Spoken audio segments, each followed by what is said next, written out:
Isa ang patay sa karambola ng tatlong sasakyan sa Gamu, Isabela. Nagkatutok Russell Simorio. Isang patay sa karambola ng pick-up, tricycle at motorsiklo sa National Highway ng Barangay Upeg, Gamu, Isabela. Kinilalang biktima na si Angelica Tamayo na angkas ng motorsiklo. Ayon sa pulisya, palabas ng National Highway ang tricycle nang mabangga ng pick-up. Sa lakas ng impact, tumila po ng tricycle at tumama sa motorsiklong sinasakyan ng biktima. Ligtas sa aksidente ang mag-ama na sakay ng tricycle. Dinala sila sa pagamutan. Yung tricycle, liliko po siya ng kaliwa papuntang Ilagan City.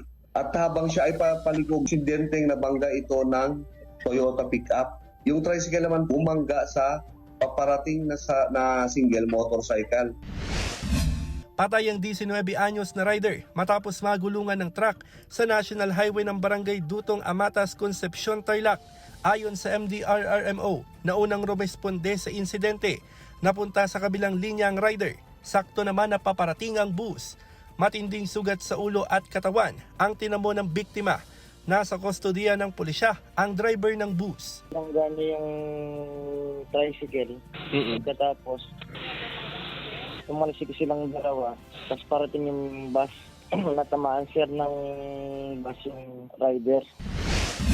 Patay ang 18 anyos sa si Tracy Gorospe matapos sumalpok sa poste ang minamanehong motorsiklo sa Barangay Moraya, San Juan, Ilocos Sur. Bibili sana ng meriendang biktima nang mangyari ang aksidente. Nagtamo ng matinding sugat sa ulo ang biktima. Pagdating doon sa may